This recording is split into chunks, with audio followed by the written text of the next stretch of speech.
Bom, no vídeo de hoje, vou trazer aí alguns indícios do transtorno de personalidade narcisista, tá? Então, o que acontece? Às vezes eu recebo perguntas assim: ah, Gabriele, minha mãe é muito egoísta, ela só pensa nela. Será que ela é narcisista? Ou, ah, Gabriele, minha mãe não ouve o que eu falo. Será que ela é narcisista, né?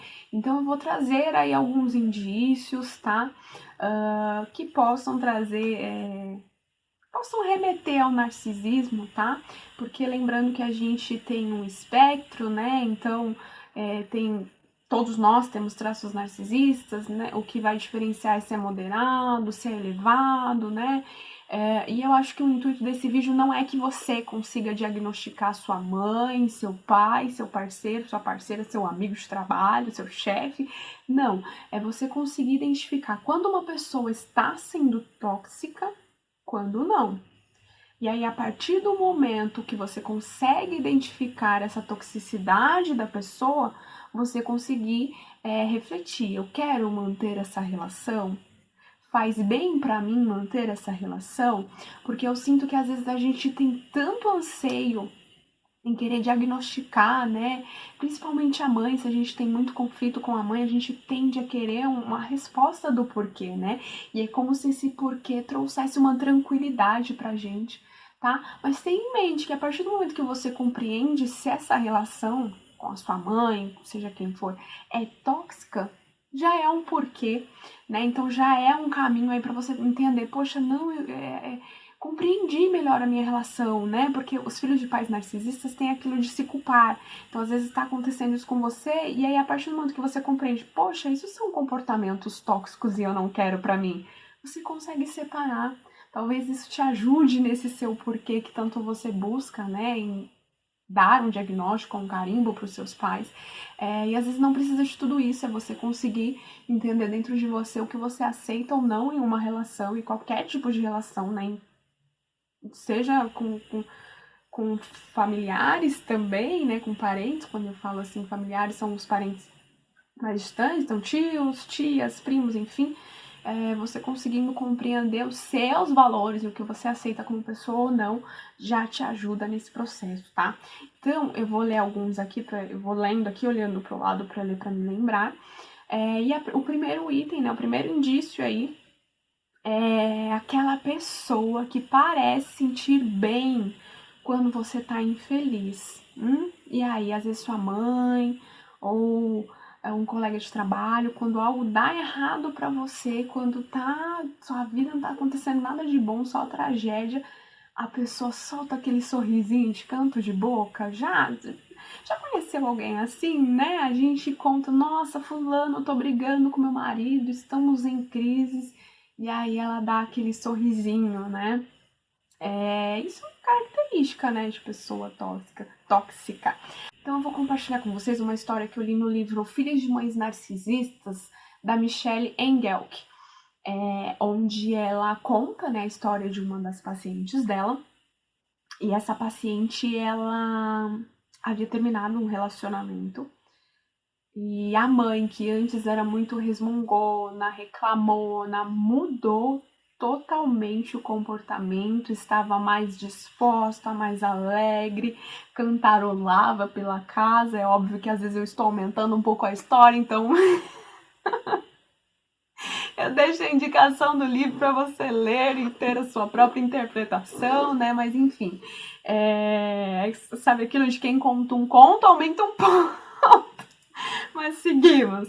E aí ela fala, né, que a mudança foi brusca do comportamento da mãe, e aí elas decidem juntas fazer uma viagem aí pra praia, e essa filha ainda muito triste, né, com o término do relacionamento e tudo mais, até que durante lá um passeio na praia ela conhece um grupo de jovens, e esse grupo, né, também ia ficar ali por um tempo e começa a convidar ela. Então ela começa a sair à noite com esse pessoal, vai passear, começa a se distrair, né, começa a se animar novamente. E aí, gente, imagina, o que será que aconteceu, né? O comportamento da mãe mudou, né? Ela voltou a resmungar, voltou a reclamar, voltou a achar aquilo, né? Ó céus, ó vida. né? Então tem bem claro aqui, né? Vocês conseguem perceber quando a filha estava infeliz, a mãe passou a vida é bela.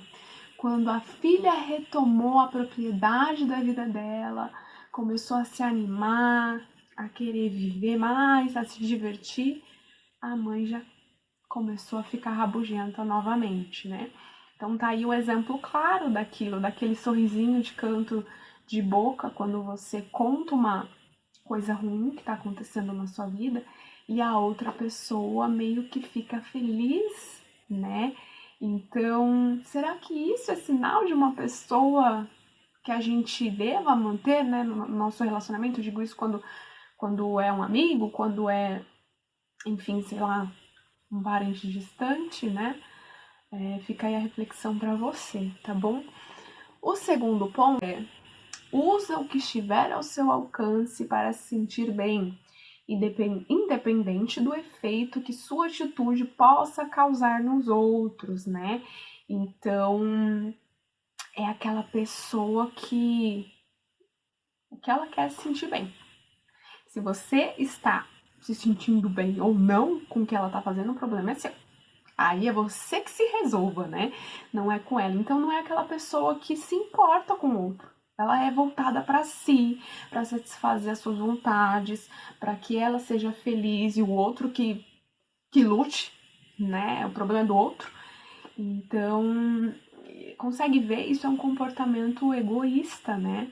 Então, eu vou dar um exemplo meu, né, que aconteceu, que talvez espelhe isso. Por eu ser psicóloga, por eu estudar a psicologia, né, estar envolvida na área, eu tenho altas cobranças no sentido de resolver o problema do mundo, resolver o problema dos meus parentes, da minha família ou de todos à minha volta, porque eu sou psicóloga.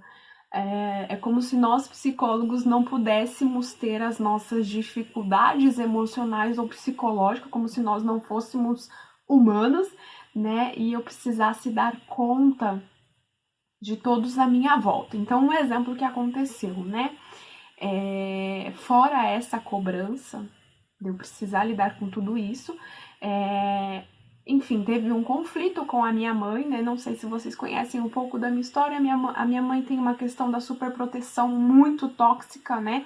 Que impede o desenvolvimento da independência, enfim, e eu fui reconhecer isso muito à frente. Tem um pouquinho do narcisismo engolfador, né? Enfim, contarei mais pra frente aí um pouquinho. E um belo dia, né? Eu decidi colocar para fora que não era bem assim, que ela precisava tomar sim cuidado com o que ela dizia, porque certas coisas me feriam. E aí me volta isso da psicologia, né? Vira para mim e fala: "Mas você é uma psicóloga? Você não pode se importar com o que os outros diz, né? Você tem que saber lidar com isso. E eu posso falar o que eu quiser, porque você tem habilidade emocional para lidar com isso. Ou seja, não me interessa se tá sendo difícil para você. Além de você ser psicóloga, eu quero falar e você vai ouvir, sabe assim? Então, percebe que tem a falta de escuta, a falta de empatia de falar: caraca, eu falei algo para uma pessoa que ela não gostou. Então, deixa eu entender o que eu falei, deixa eu talvez pedir desculpa se eu acho que deva, né? Porque às vezes também tem a questão quando a gente tá dando uma direção para uma pessoa e tem pessoas que não querem ouvir, mas não porque a gente esteja voltado só pra gente, não, a gente tá querendo ajudar outra pessoa, mas isso é um outro contexto, é só para deixar claro aqui. Então, vocês conseguem ver? Eu me importo comigo, se eu quero falar, eu vou dizer.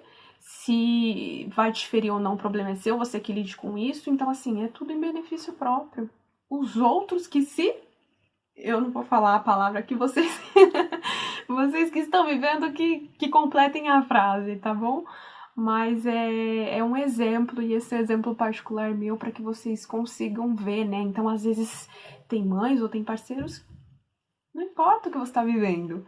Importa é o que gira em torno de mim e eu quero me sentir bem, então se para que eu me sinta bem, você tem que se sentir mal, o problema é seu, você que se vire. Conseguiu enxergar esse ponto? Vamos lá. Próximo ponto, né? Eu coloquei aqui, ó, adoram ser reconhecidos e ou servidos por sua fantasia de superioridade, né? E acabam ficando aí furiosos quando esse reconhecimento não acontece. Eu tô lembrando aqui da série, né? Dirty John, o golpe do amor. Eu liberei recentemente um vídeo com análise dessa série, dessa primeira temporada, e talvez tenha aí esse exemplo, né? De que o personagem principal, o John, ele tinha essa questão com a superioridade, né? Ele precisava ser reconhecido por isso, né? Então, quando isso não acontecia, fazia aquela birra, sabe? Como se fosse criança mesmo. Ai, não foi do meu jeito. Então, que raiva, eu vou embora. E não é assim, tem que ser da minha maneira. Ó. Chega até a ameaçar pessoas. Ele ameaça um advogado porque o advogado trouxe a realidade para ele, como as coisas funcionariam, né? Então, assim, é aquela pessoa que precisa ser reconhecida por sua grandeza a todo momento, a todo instante. Né? Imagina ela como a todos? Não, eu sou diferente, eu preciso ser reconhecido por isso. E se isso não acontece, eu bato o meu pé, eu faço igual criança birrenta. Entende? Certo, gente? Eu separei mais um exemplo aqui, acho que esse é legal também de eu falar que acho que reflete bem isso. Eu sou superior e eu preciso ser reconhecido por isso, né? Então aqui eu dei um exemplo, vamos supor que você e seu parceiro foram a um casamento, né? E chegando lá, a atenção é de quem, gente? Dos noivos, né? Obviamente. Só que aí chegando lá, como a atenção é dos noivos, né? E o seu parceiro não foi recebido como ele deveria, ele bate o pé e fala: eu vou embora daqui. Vou embora daqui porque tá todo mundo me tratando mal, porque não vieram falar comigo. Oi? Mas você não é o noivo, né? Como assim?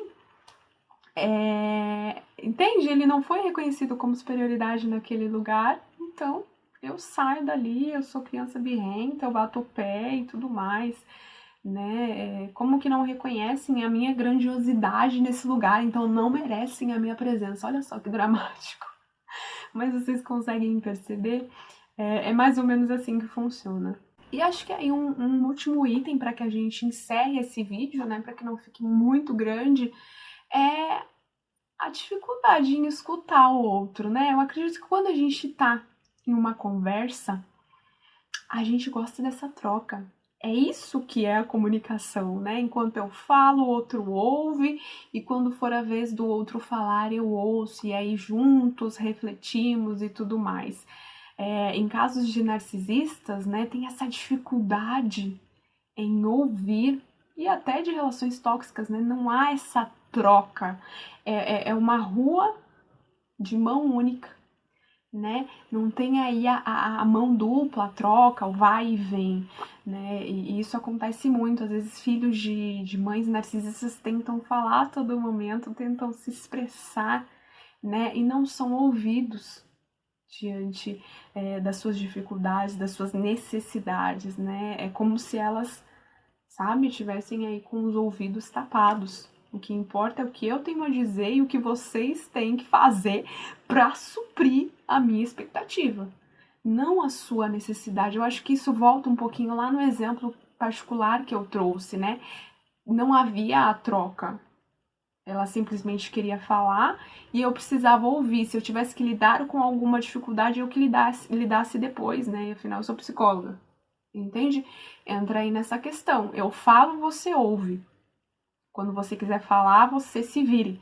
Porque eu não estou apta, não estou disposta ou disposto a te ouvir, né? A ouvir as suas necessidades, as suas dificuldades, né? Então, acho que cabe esse exemplo também.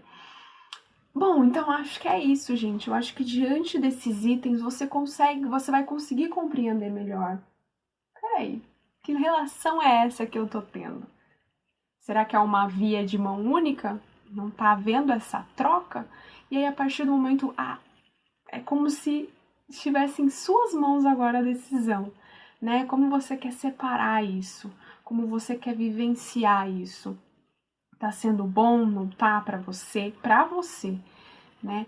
Avalie aí e tome as suas decisões, conclusões sobre o assunto, tá bom, gente? Então até o próximo vídeo, tchau, tchau!